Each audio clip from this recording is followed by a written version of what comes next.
پتہ چلتا ہے کہ فلاں کی کوئی چیز خراب ہے، اپنی چیز چھپا لو، وہ مانگ نہ لے. تو تھوڑ دلوں کے لیے اللہ کے ہاں کوئی ایسی جگہ نہیں ہے، اور یہ تھوڑ دلے ہی ہوتے ہیں جن کو ایک دوسرے کی چیزوں سے تکلیف ہوتی ہے.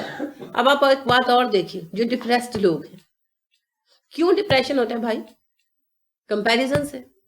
اس کے پاس یہ ہے، میرے پاس یہ نہیں ہے، اس کا رنگ گورا ہے، میرا رنگ سانولا ہے، اس کا قد لمبا ہے، میرا قد چھوٹا ہے، اس کے بال گھنے ہیں، میرے بال گھنے نہیں ہیں. یہی چیزیں ہیں نا ڈپریشن. اب جن کو ڈپریشن ہوتا ہے بنیادی طور پر کون لوگ ہوتے ہیں؟ سڑے ہوئے حاسد. حاسدوں کے لیے جگہ ہے جنت میں؟ کیونکہ وہ تو ہر وقت فساد مچائے رکھیں گے جیسے دنیا میں مچائے رکھتے ہیں. تو یا تو یہ عادتیں بدلیں، اپنے آپ کو ان چیزوں سے بلند کر لیں، ٹھیک ہے، پھر جنت میں جائیں گے. تو جنت میں جانے کے لیے اعلیٰ اخلاق، اخلاق فاضلہ شرط ہے. یہی تو ٹیسٹ ہو رہا ہے، یہی تو ٹیسٹ ہو رہا ہے. اور کمپیریزن ہی کی وجہ سے حسد جنم لیتا ہے، اور حسد کی بنا پر جرائم ہوتے ہیں. دنیا کا پہلا جرم کس بنا پر ہوا تھا، اور کیوں پیدا ہوا تھا حسد؟ لڑکی کہاں سے آ گئی؟ لڑکی کا کوئی چکر نہیں تھا. نبوت مل رہی تھی، حضرت آدم علیہ السلام کی جگہ اور نبوت کی ذمہ داری مل رہی تھی. تو اس نے کیا کہا تھا؟ مجھے کیوں رد کیا گیا؟ اس نے کہا کہ میں زیادہ لائق ہوں. پھر قربانی دی گئی. اب قربانی میں اس کی قربانی سلیکٹ کر لی گئی، حابیل کی. تو کیا کہا تھا قابیل نے؟ تیری وجہ سے میں ریجیکٹ ہوا ہوں، میں تجھے قتل کر دوں گا. قرآن کے الفاظ ہے نا، پڑھے ہیں آپ نے، تیری وجہ سے ریجیکٹ ہوا ہوں، میں تجھے قتل کر دوں گا. یعنی اسے اپنی خامی پر اس قدر شدید غصہ تھا کہ وہ دوسرے کی خوبی برداشت نہیں کر سکا، اور اس نے اس کو قتل کیا. پہلی بات یہ ہے کہ کمپیریزن کرنے کی بجائے اپنے آپ کو بہتر بنانا چاہیے.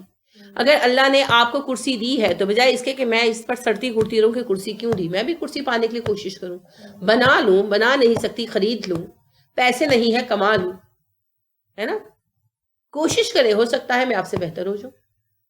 دوسری بات یہ ہے کہ میں وہ ریزن تلاش کروں کہ مجھے کرسی کیوں نہیں پیش کی گئی، اسی کو کیوں دی گئی، بجائے اس کے کہ میں اس بات پہ سٹریس کروں کہ اسے کرسی کیوں دی گئی، مجھے کیوں نہیں دی گئی. یہ سوال زیادہ ہے.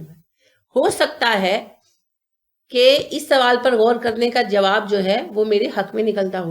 جسے کرسی دی گئی اس بیچارے کی ٹانگیں ٹوٹی ہوئی ہو، اس لیے کرسی دی گئی ہو کہ بھئی بیٹھ جائے. سیریسلی ہوتا ہے نا. کوئی معذور ہو تو اس کے لیے سیٹ منتخب کر دی جاتی ہے، کوئی بیمار ہو تو اس کو سیٹ دے دی جاتی ہے. تو یہ اس کی فضیلت نہیں ہے، یہ تو اس بیچارے کی کمی ہے.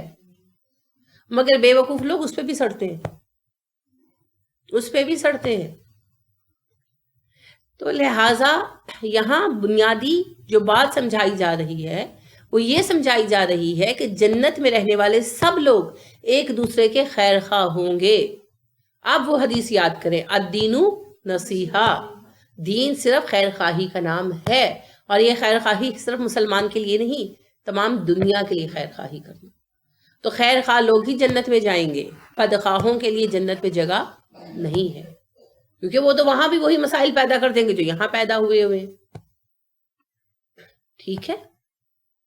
تو خیر کے جذبات کو پروان چڑھانا ضروری ہے. اس کے لیے تھوڑی کوشش کرنی پڑتی ہے، کیونکہ انسان ہے، نیگیٹو جذبات تو دل میں آتے ہیں. تب اللہ کی پناہ مانگے اور اپنے آپ کو پازیٹیوٹی کی طرف لائیں. ٹھیک ہے. جو آپ وہ دا سیکرٹ مووی کی بات کر رہی تھی، وہ ایک ریسرچ کی ہے، بک ہے، اور اس پر کیا ہوتا ہے، یہ جو بنائی جاتی فلم ڈاکیومنٹری بنائی گئی ہے. جزاک اللہ.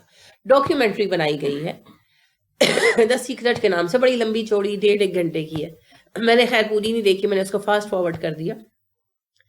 تو اس میں انہوں نے لے دے کے جو اتنا لمبا اسٹائل ہے نا، وہ قصہ ظاہر انہوں نے بیچنا ہے تو اتنا لمبا کر کے کہ جی انسان کی کامیابی کے پیچھے راز کیا ہے، جو بڑے بڑے لوگ کامیاب ہوئے تو ہم نے ریسرچ کیا، یہ وہ بڑا انہوں نے اس کو اچھے طریقے سے پیش کیا، ہائی لائٹ کر کے، جیسے فلموں میں ڈاکیومنٹریز میں کیا جاتا ہے. لے دے کے بات صرف اتنی ہے، پازیٹیوٹی. Be positive. انہوں نے قصہ یہی سنایا, انہوں نے کہا لا آف اٹریکشن چلتا ہے کائنات میں, آپ جو سوچتے ہیں وہی ہوتا ہے. اگر آپ نیگیٹو سوچیں گے تو نیگیٹو ہوگا, اگر آپ پازیٹیو سوچیں گے تو پازیٹیو ہوگا. تو بات پھر وہی ہے پازیٹیوٹی. اگر آپ پازیٹیو ہو جائیں گے تو چیزیں خود بہت بہتر ہونے لگیں گی. اس کا مطلب یہ نہیں ہے کہ سب کبھی کچھ نیگیٹو نہیں ہوگا, ہوگا نیگیٹو, مگر آپ نیگیٹیوٹی میں سے بھی پازیٹیوٹی نکال لیں گے. جیسے جس نے کام کرنا ہوتا ہے نا, وہ کوڑے میں سے بھی چیزیں نکال کے ان کو ریسائیکل کر لیتے ہیں نا, کیونکہ جنہوں نے کرنا ہے. اور جن کو رونا پڑا ہوتا ہے نا, وہ 2000 گز کے جو ہے نا بنگلے میں رہ رہے ہوتے ہیں اور نوکر چاکر آگے پیچھے پھر رہے ہوتے ہیں اور ہاتھوں میں پلیٹیں آ رہے ہوتے ہیں, پھر بھی ڈپریشن ہوا ہوتا ہے. تو لہٰذا مسئلہ چیزوں کا نہیں ہے, مسئلہ ہے آپ کے رویے کا جو زندگی کی طرف ہے آپ کا. ٹھیک ہے, لہٰذا آپ مجھے بتائیں, آج تک آپ نے کسی چھوٹے موٹے گاؤں میں کسی ڈپریس بندے کو دیکھا ہے؟ یا آپ شمالی علاقوں میں سیر کرنے جائیں, وہاں کو بتا دیں اس کو ڈپریشن ہے, کسی کو نہیں ہوتا. اور شہروں میں, بڑے بڑے شہروں میں, بڑے بڑے گھروں میں رہنے والے ہر دوسرے بندے کو آپ اس کو ڈپریس پائیں گے. اور آپ جا کر دیکھ لیں کہ سائیکیٹرسٹ لوگ جو ہیں کے پاس ڈپریشن کے پیشنٹ سارے کے سارے ریچ لوگ ہوتے ہیں. اچھا, ہماری کلاس میں بھی لوگ ڈپریس نہیں ہوتے, ڈپریشن کا ٹائم ہی نہیں ہے. فارغ بیٹھیں گے تو ڈپریس ہوں گے. ہوتا کب ہے ڈپریشن؟ جب ملازم اتنے ہیں کہ ہل کر پانی پینے کی بھی ضرورت نہیں ہے, فارغ بیٹھے ہوئے ہیں اور فارغ بیٹھ کر اس پر سوچ رہے ہیں اس پر سوچ رہے ہیں. تو پھر سوچنے کے لیے تو 1000 کام ہیں, 1000 باتیں. تو پھر سوچ کر کاٹ کباڑ اکٹھا کر تو ڈپریس ہو جاتے. جس کی زندگی میں کام اتنا ہے کہ صبح سے رات تک کام ختم نہیں ہوتا, اور بیڈ پر لیٹ کر بھی یاد آتا ہے اوہو یہ کام رہ گیا, اس سے ڈپریس خاک ہونا ہے. ڈپریس ہونے کے لیے بھی, ڈپریشن پالنے کے لیے بھی ٹائم چاہیے. اسی لیے کہا گیا مصروف رہو, ٹائم ویسٹ نہ کرو, فارغ مت بیٹھو. تو ایک مومن جو مصروف زندگی گزارتا ہے اس کے پاس ڈپریشن کے لیے بھی ٹائم نہیں ہوتا.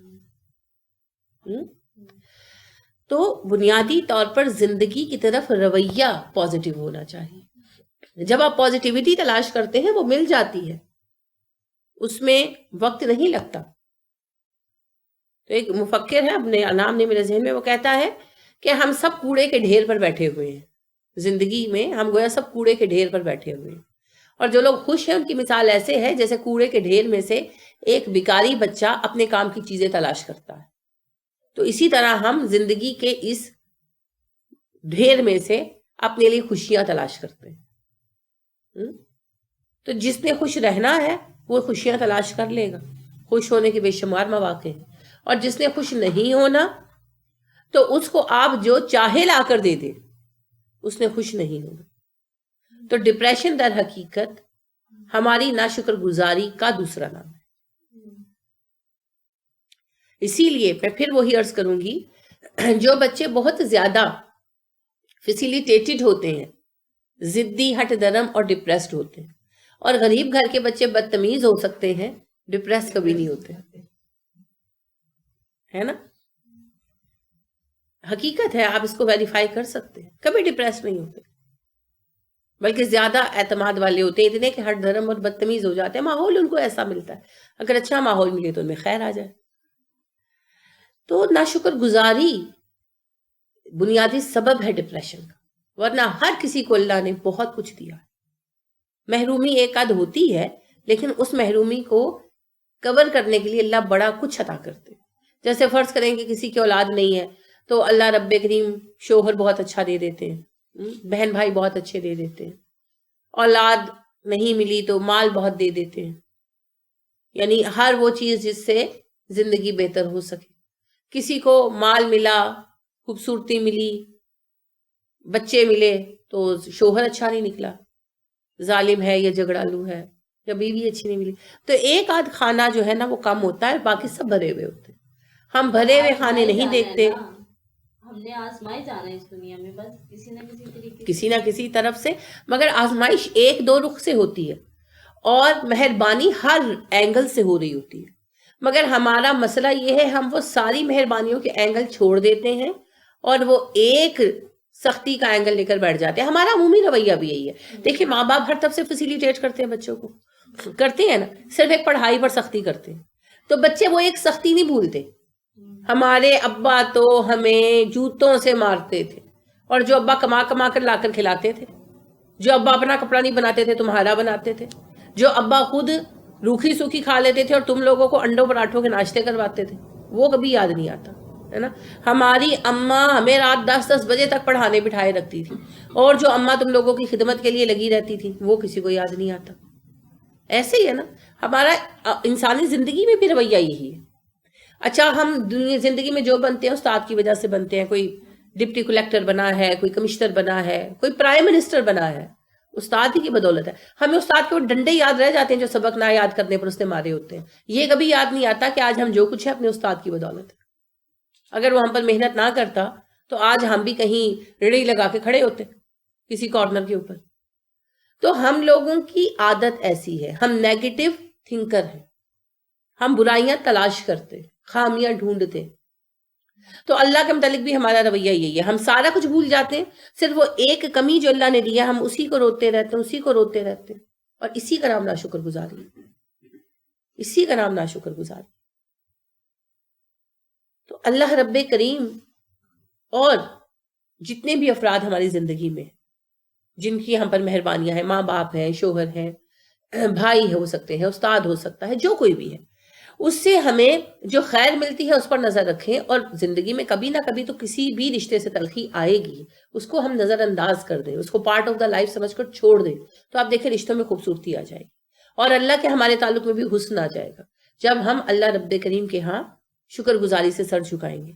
مگر ہم جب بھی اللہ کے سامنے ہاتھ اٹھاتے ہیں ہم صرف شکوے کھول کر بیٹھ جاتے ہیں، اور جب بھی ہم اللہ کا تذکرہ کرتے ہیں ہم شکوے کرتے ہیں، یہ ہو گیا وہ ہو گیا.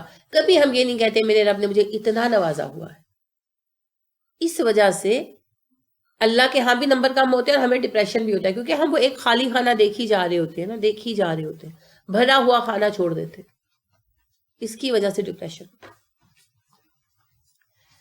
تو یہ ساری جو فیلنگز ہے ان کی وجہ سے ہمارے معاشرے میں مسائل پیدا ہوتے ہیں. تو ان نیگیٹو فیلنگز کو ختم کر دیا جائے گا. بنیادی طور پر جنت میں وہ لوگ جائیں گے جو ان نیگیٹو فیلنگز کو قابو کر سکتے ہیں. پھر فردر یہ ہے کہ اللہ مزید یہ احسان فرمائیں گے کہ ان نیگیٹو فیلنگز کے جان بھی چھڑا دیں گے. ٹھیک ہے. اور آخری کام جو ہم یہ دیکھ رہے تھے کہ اللہ رب کریم کی حمد کریں گے، کیونکہ جو کچھ بھی ہم نے کیا، جو کچھ بھی ہم نے پایا اللہ کے فضل سے پایا، اللہ کی توفیق سے پایا. تو دنیا میں مسئلہ کریڈٹ لینے کا ہوتا ہے. آپ دیکھیں گھروں میں لڑائیاں کیوں ہوتی ہیں؟ اس کی تعریف ہوئی میری تعریف نہیں ہوئی، اس کو اہمیت دی مجھے اہمیت نہیں دی، یہی باتیں ہوتی ہیں. لیکن جب ہم یہ مانتے ہیں کہ جو کام بھی اچھا ہوا وہ اللہ کے فضل اور حکم سے ہوا، میں نے تو صرف ایک کوشش کی تھی، اس میں حسن و خوبی اللہ کی طرف سے ہے، تو پھر ہمیں اپنی تعریف کی فکر نہیں رہتی، پھر ہم اللہ کی تعریف کرتے. لہٰذا جب بھی کسی صحابی وغیرہ کی تعریف کی جاتی تو وہ جواب کیا ملتا تھا؟ وَلِلَّهِ الْحَمْدِ، تعریف اللہ کے لیے، کہ میں نے تو ایک کوشش کی تھی، اس میں برکت میرے رب نے ڈال دی. تو اگر میں نے کھانا بنایا وہ اچھا بنا تو فَلِلَّهِ الْحَمْدِ. اگر میرے بچوں کی پرورش اچھی ہو گئی، ان کے نمبر اچھے آ گئے، فَلِلَّهِ الْحَمْدِ. اب دیکھیے نا، نوح علیہ السلام سے اچھی کون تربیت کرے گا؟ تو ان کا بیٹا کافر نکل آیا. ابراہیم علیہ السلام سے زیادہ اطاعت گزار کون سا بیٹا ہو سکتا؟ لیکن ان کے باپ نے ان کی بات نہیں مانی اور کافر رہا. لوط علیہ السلام سے بہتر کون شوہر ہوگا؟ مگر ان کی بیوی بھی ان پر ایمان نہیں لائی. تو ہم کچھ نہیں کہہ سکتے، ہم کتنی بھی کوشش کریں اور نتیجہ زیرو نکل آئے، ہم کچھ نہیں کہہ سکتے، ہم کوئی دعویٰ نہیں کر سکتے. لیکن جب بھی کامیابی ملتی ہے وہ اللہ کی طرف سے ہوتی ہے، جب ناکامی ملتی ہے کہیں نہ کہیں ہم سے کوتاہی ہوتی ہے. تو مومن کو جب پتا چلتا ہے میں کامیاب ہوا ہوں اس معاملے میں، تو وہ کیا کہتا ہے؟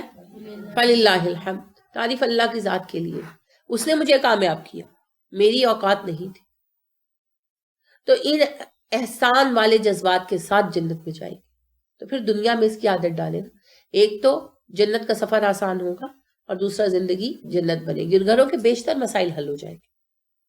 معاشرے میں تو ابھی وقت لگے گا، لیکن گھروں میں ہمارا رویہ جیسے جیسے چینج ہوگا بیشتر مسائل حل ہو جائیں گے. کمپیریزن کرنا چھوڑ دیں، ایک دوسرے کے ساتھ مقابلہ کرنا چھوڑ دیں، اپنی کمیوں پر شکوے کرنے چھوڑ دیں، اپنی کامیابیوں کے کریڈٹ کے لیے رونا پٹنا بھی چھوڑ دیں. کیونکہ ان اجری اللہ، میرا اجر اللہ کے پاس ہے نا. تو پھر فکر کس بات کی؟ رسول اکرم صلی اللہ علیہ وسلم کی کتنی تعریف ہوتی تھی. دیکھیں مکہ میں تو ویسے کسی نے تعریف نہیں کی، اور مدینہ میں آ کر آپ صلی اللہ علیہ وسلم نے لوگوں کو یہ ادب سکھا دیا کہ ضرورت نہیں ہے. جیسے لوگ آپ کے آنے پر کھڑے ہوتے تھے، آپ نے کہا میرے آنے پہ کھڑے مت ہوا کرو، منع کر دیا. اسی طرح کبھی آپ نے پڑھا ہو کہ کوئی صحابی بیٹھ گئے آپ کے سامنے آپ کی تعریفیں کرتے، نہیں، آپ منع، آپ نے یعنی کہ اس چیز کو رواج ہی کبھی نہیں دیا. ضرورت ہی نہیں ہے، ضرورت ہی نہیں. ادھر پیر صاحب نعرے لگواتے ہیں اور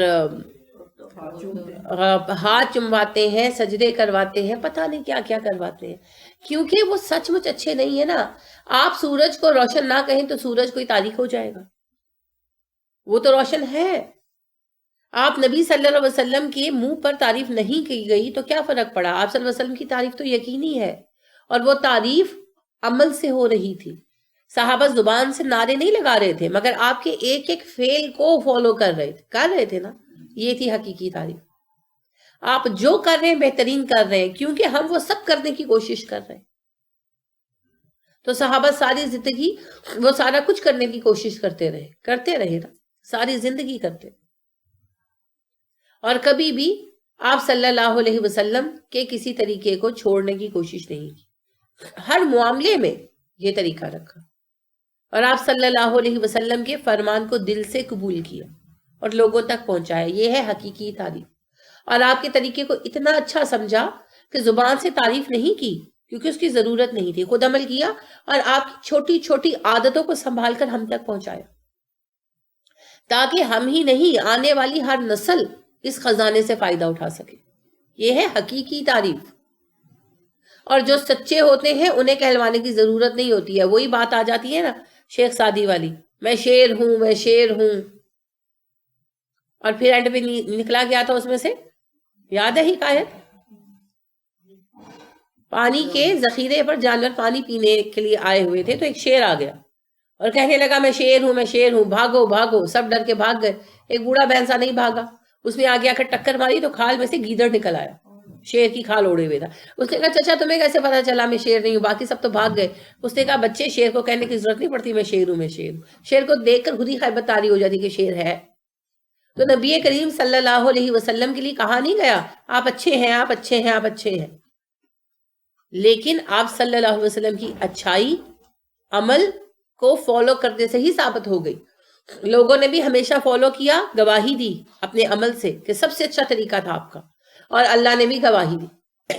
اور جن کے پاس کچھ نہیں نا، کھال اوڑھ کے بیٹھے ہوئے ہیں، وہ نعرے لگواتے رہتے ہیں ہم پیر ہیں، ہم نیک ہیں، ہم سچے ہیں. ہوں تو کہنے کی ضرورت ہی پیش نہ ہے. سچائی کا ایک اپنا وجود ہوتا ہے جو محسوس ہو جاتا ہے. اچھائی کا ایک اپنا وجود ہوتا ہے جو محسوس ہو جاتا ہے. آپ دیکھیں گھروں میں آپ جاتے ہیں نا، مختلف گھروں میں، کسی گھر میں آپ کو سکون ملتا ہے، آپ کا دل چاہتا ہے بیٹھ جائیں کچھ دیر سستا لیں.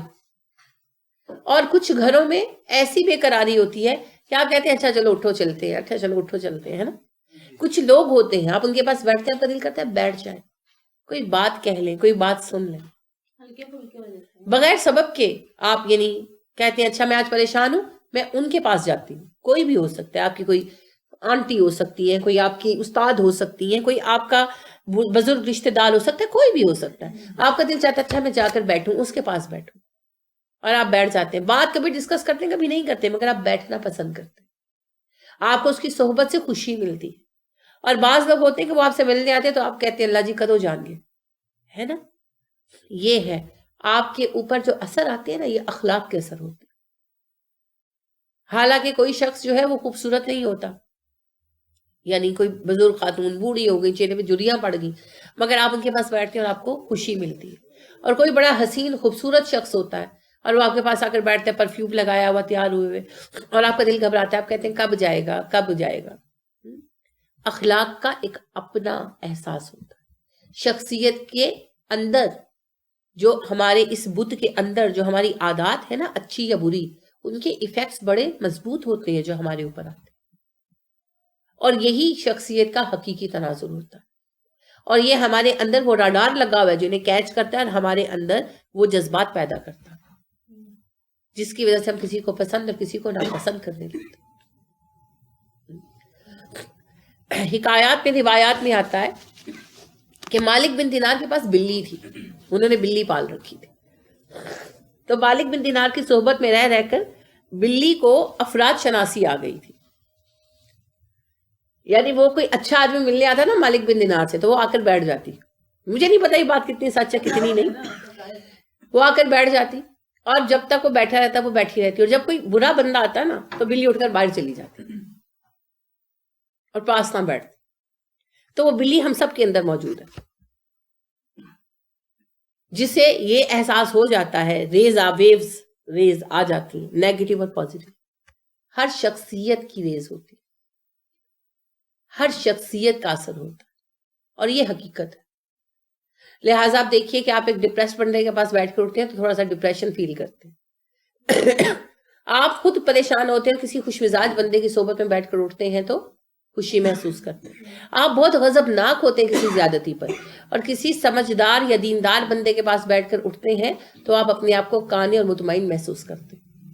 اور آپ کسی چھوٹی سی بات کو بیان کرتے ہیں جس کو آپ نے توجہ بھی نہیں دی ہوتی, کسی ایسی بندے کے سامنے جو لڑاکا, بد زبان, بد مزاج ہوتا ہے تو وہ آپ کو ایسا بھڑکاتا ہے کہ آپ آگ بھگولا ہو کر اٹھتے ہے نا. یہ کیا ہے؟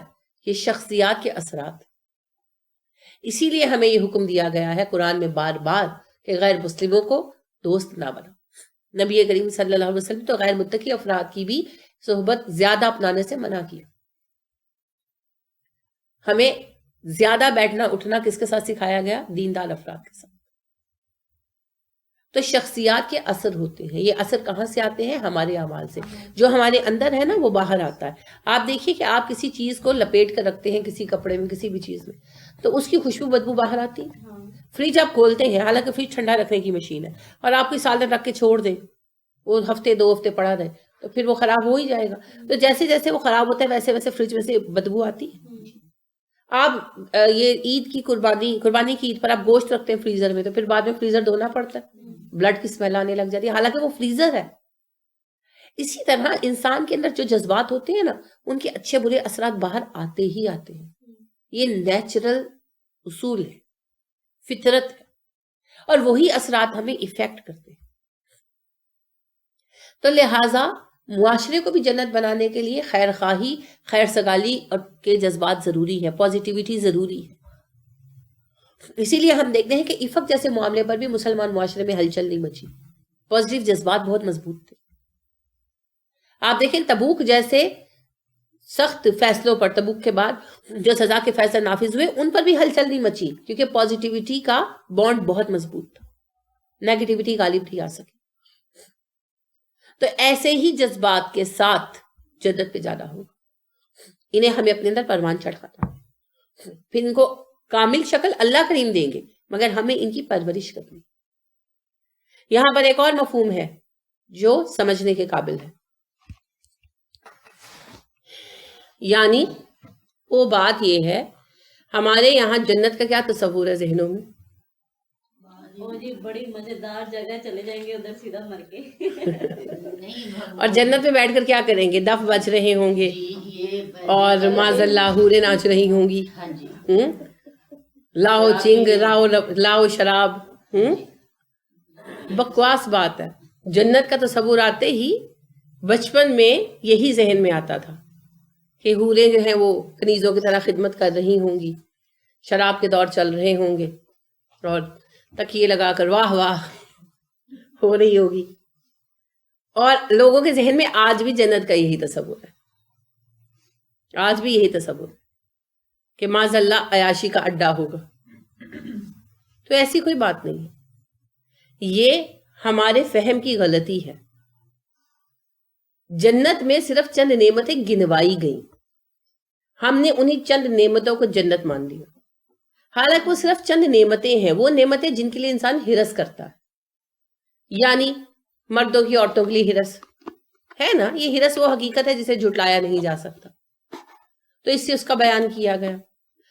عورتوں کی آرام کے لیے ہرس کہ بھئی ہمیں آرام ملے. ہر عورت چاہتی ہے نا گھر میں 1-2 ملازمائیں ہوں, کام کرنے والیاں ہوں. اللہ نے یہ بھی بتا دیا کہ وہاں پر تمہارے ساتھ اتنی حوریں ہوں گی کہ وہ تمہاری سب ضروریات پوری کریں گی، تمہیں ملکہ بنا کر، شہزادی بنا کر رکھا جائے گا۔ پھر زیورات کے لیے ہرس، مرد کی عورت کی سبھی کی ہوتی ہے، لباس کے لیے ہرس، آرام، پارٹی منانا، میری میکنگ، پارٹیاں ہوں، مشروبات ہوں، یہی کچھ ہم کرتے ہیں نا، پارٹیز کرتے ہیں۔ جنہیں دین کی بالکل فکر نہیں ہے وہ شرابیں پیتے ہیں، جنہیں دین سے تعلق ہے وہ پھر کوک سے گزارا کرتے ہیں ہے نا، یہی کچھ ہوتا ہے۔ تو اللہ رب کریم نے کہا ٹینشن مت لو، تمہارے لیے وہاں ایسے مشروبات ہوں گے جن کا تم تصور بھی نہیں کر سکتے۔ لہذا کوثر، تسنیم وغیرہ نام آئے، اس کے علاوہ بھی کئی ہوں گے، یہ تو اللہ نے 2-3 نام بتائے۔ اور اللہ نے یہ بھی بتایا کہ تسنیم کی جو بوتلیں ہوں گی، پیکڈ ہوں گی، ان کے اوپر سیل لگی ہوئی ہوگی مشک کی، وہ توڑ کے تم پیو، برانڈیڈ پیکڈ مشروبات ہوں۔ تو پارٹی میکنگ کرنا کس نے روکا ہے؟ ملنا ملانا، سب کچھ کرنا، جن چیزوں کی تم دنیا میں خواہش کرتے ہو وہ سب کچھ تمہیں جنت میں ملے گا۔ پھر ہر انسان کی یہ خواہش ہے، ہر انسان کی، کہ میرا گھر تھوڑا بڑا ہو اور اس کے آگے باغ ہو۔ باغ میں نہریں تو نہیں چلا سکتے، تو کس چیز پہ کانے ہو جاتے ہیں؟ ایک واٹر فیچر بنا لے چھوٹا سا، ہے نا، چھوٹا سا کوئی فوارہ لگا لے۔ ہر کسی کی کوشش ہے نا۔ تو اللہ نے کہا کہ تمہارے گھروں کے باہر باغات ہوں گے، اتنے بڑے ہوں گے کہ ایک نہیں کئی نہریں بہ رہی ہوں گی۔ ٹینشن مت لو، میں سب کچھ دوں گا، صرف پراپر طریقے سے میری اطاعت کر۔ اس سے ان چند چیزوں کا ذکر کثرت سے کیا گیا۔ ورنہ جنت تو ایک پوری دنیا ہے، اور اسی طرح سسٹمیٹیکلی چلے گی جیسے ہماری چل رہی ہے۔ وہاں بھی زندگی کے لیے مقصد ہوگا۔ دیکھیں، اصل مقصد تو جنت کو آباد کرنا ہے۔ دنیا میں تو ٹیسٹ کے لیے بھیجا گیا ہے۔ ٹیسٹ بذات خود مقصد نہیں ہوا کرتا۔ جیسے گاڑی کے پرزے بنتے ہیں نا، تو پہلے انہیں چیک کیا جاتا ہے۔ کیوں چیک کیا جاتا ہے؟ تاکہ وہ گاڑی کو صحیح چلا سکے۔ تو پھر پرزوں کا مقصد ٹیسٹ پاس کرنا نہیں ہے، پرزوں کا مقصد گاڑی چلانا ہے۔ ہمیں یہاں ٹیسٹ کیا جا رہا ہے، تو جنت میں بھی تو کسی مقصد کے لیے ہی بھیجا جائے گا۔ وہ مقصد جب جنت میں جائیں گے تب بتا بھی دیا جائے گا۔ ہو سکتا ہے ابھی ہم سمجھ نہ سکتے۔ یہاں بھی اتنے کپتے رہے، وہاں بھی کپیں گے، نہیں کھپیں گے نا، یہی تو فرق ہے، یہی تو فہم کی کمی ہے۔ دنیا میں کھپے ہیں، آخرت میں نہیں کھپنا۔ جنت میں ذمہ داری کے ساتھ کھپنا نہیں ہوگا۔ نہ بڑھاپا آئے گا، نہ بیماری آئے گی، نہ کام کے اندر مشکلات آئیں گی، نہ ہی خود بھاگ بھاگ کر کام کرنے پڑیں گے۔ ذرائع ہوں گے، ان لمیٹڈ ہوں گے، اور مددگار بھی ان لمیٹڈ ہوں گے، اور وہ رکاوٹیں بھی نہیں ہوں گی جو دنیا میں ہے۔ ٹھیک ہے؟ اور وہاں اپنی زندگی اپنی مرضی سے گزاریں گے، اپنی خواہشات کو پورا کریں گے، پر لطف زندگی گزاریں گے، ایک دوسرے سے ملیں گے، جلیں گے، انجوائے کریں گے، اور ساتھ اللہ کے دین کو قائم رکھیں گے۔ وہاں ہر کوئی اللہ کے دین پر قائم ہوگا، کوئی رکاوٹ پیدا کرنے کے لیے، توڑنے کے لیے نہیں آئے گا اس دین کو، اس طریقے۔ تو ایک سیٹ پیٹرن آف لائف ہوگا۔ اس سیٹ پیٹرن آف لائف کے اندر ہم پارٹی میکنگ بھی کریں گے، ملیں جلیں گے بھی، دعوتیں بھی کریں گے، بیٹھ کر اکٹھے مشروبات بھی پئیں گے، وہ اس کا ایک حصہ ہوگا۔ تو یہ نہیں کہ جاتے ہی جو ہے وہ ٹوٹ پڑیں گے حوروں پر یا ٹوٹ پڑیں گے شرابوں پر، یہ مفہوم نہیں ہے۔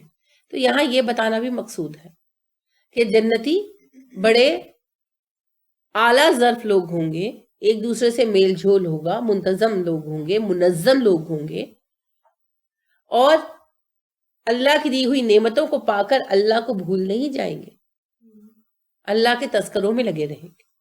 اور یہ جو جنت کا ایک تصور معاذ اللہ عیاشی کے اڈے والا ہم نے بنا رکھا ہے، جنت کا وہ ماحول نہیں ہوگا، بلکہ اللہ کیا بتا رہے ہیں؟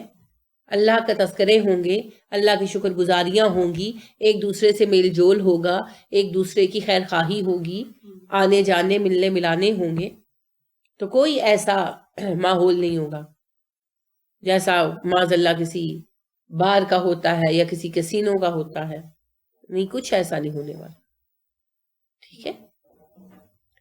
تو جنت ہماری وہ حقیقی زندگی ہے جسے ہم دنیا میں تصور کرتے ہیں۔ ان دنیا میں ہم کیا تصور کرتے ہیں کہ ہر چیز منظم ہو، صحیح ہو، اور دین پر ہم چلیں، کوئی رکاوٹ پیدا نہ ہو، وافر رزق ملے، اولاد فرما بردار ہو، ہر چیز سیٹ ہو، ہے نا، صحت ٹھیک ہو، سب کچھ ہو، تو وہ سب کچھ سیٹ حالت میں ہمیں جنت میں مل جائے، پرفیکشن. جی جس طرح ہم کہتے ہیں یہ سب کچھ ہو جائے تو دنیا ہی جنت بن جائے، بالکل بولا جاتا ہے، لیکن دنیا کبھی جنت نہیں بن سکتی. جب عیسیٰ علیہ السلام ایون آئیں گے اور پوری دنیا میں اسلام نافذ ہو جائے گا، تب بھی دنیا جنت نہیں بنے گی. کیوں نہیں بنے گی؟ سکون و امن کے اعتبار سے تو ہو جائے گی، لیکن نہ ہمیشگی ہوگی، نہ بیماریاں ختم ہوں گی. امن و سکون ہو جائے گا، حالات بہتر ہو جائیں گے بہت، لیکن بیماریاں تو اپنی جگہ پر رہیں گی. قدرتی آفات آ جائیں تو روکا نہیں جا سکتا، اور پھر بڑھاپا اور موت. تو یہ بہرحال خوشی کو ختم کر دینے والی چیزیں ہیں. تو جنت میں پھر ہر خوشی دائمی ہے. تو دائمی خوشی کے لیے ضروری کیا ہے؟ دائمی زندگی. اور زندگی کے دوام کے لیے جوانی ضروری ہے، کیونکہ بوڑھا ہو کر کیا جینا ہے نا. وہ حکایت جو ہے سکندر کی کہ ذوالقرنین ملے، خضر ملے سکندر کو. خضر بھی آپ کو پتا ہے ہم نے جس معنی میں بنا رکھا ہے خیالی کردار ہے. تو خضر ملے سکندر کو، اور سکندر نے کہا کہ جی مجھے آب حیات تک پہنچا دے، خواہی ظاہر کی. تو اسے آب حیات کے کنارے لے گئے. آب حیات بھی آپ کو پتا ہے ایک مت ہے. تو بہرحال آب حیات کے کنارے انہوں نے دیکھا، سکندر نے دیکھا کہ ایک ہڈیوں کا ڈھانچہ بنا بابا پڑا ہے. تو وہ کہنے لگا اس کو کیا ہوا؟ تو اس نے کہا اس نے آب حیات پی لیا تھا، اب موت نہیں آ رہی، اور یہ امر ہو گیا اور بڈھا ہو گیا. اس نے کہا اچھا ایسا ہوگا، پھر رہنے تو میں ایسے ہی ٹھیک ہوں. اور وہ بغیر پانی پیے واپس آ گیا. اسی پر غالب کہتا ہے کیا کیا خضر نے سکندر سے، اب کسی رہنما کرے کوئی، کہ خضر نے کون سا حل بتا دیا مسئلے کا، مسئلہ تو وہی رہا. تو ہے تو یہ ساری کہانی، لیکن مطلب یہ ہے کہ دنیا میں اگر کسی کو طویل زندگی ملتی ہے تو خود آزمائش بن جاتی ہے، اپنے لیے بھی دوسروں کے لیے بھی. کیونکہ ایک خاص عمر کے بعد ہم کسی قابل نہیں رہتے، فطرت ہے. رسول اکرم صلی اللہ علیہ وسلم نے فرمایا اللہ نے ہر بیماری کی دوا اتاری ہے سوائے بڑھاپے کے. تو بڑھاپا لا علاج ہے، اس کا کوئی حل نہیں. اور ایک وقت آتا ہے جب ہم بوڑھے ہو جاتے ہیں، اور اب تو بڑھاپا جو بچپن میں ہی آ جاتا ہے. فزیکلی ہم لوگوں کے اندر وہ طاقت ہی نہیں ہے، اور 22-23 سال کی عمر میں ہڈیوں کی دردیں بچوں بچیوں کو شروع ہو جاتی ہیں، اور 30-35 سال کی عمر میں ایسے ہو جاتے ہیں لتھارجک اور تھکے ہوئے جیسے 60 سال کا سفر طے کر لیا ہو زندگی کا. تو کوالٹی آف لائف جو ہے وہ بہت کم ہو چکی ہے. تو پھر اس میں اگر لمبی زندگی مل بھی گئی تو وہ تو خود کیا ہوگی؟ آزمائش. نہ کوئی پوچھنے والا، نہ کوئی دیکھنے والا. پچھلے والوں کے لیے بھی آزمائش. بزرگوں کو سنبھالنا بہت مشکل ہوتا ہے، اور جینے والے کے لیے بھی آزمائش. تو پھر فائدہ نہیں ہے نا. اسی لیے جنت جو ہے نا، جنت اس میں سب سے اہم بات یہ ہے زندگی دائمی ہے اور جوانی بھی دائمی ہے. سب جوان رہیں گے، ہمیشہ صحت مند رہیں گے اور زندہ رہیں گے. تو پھر پرفیکشن اور مکمل نعمت کا حصول وہ جنت ہی میں ہو سکتا ہے. ٹھیک ہو گیا.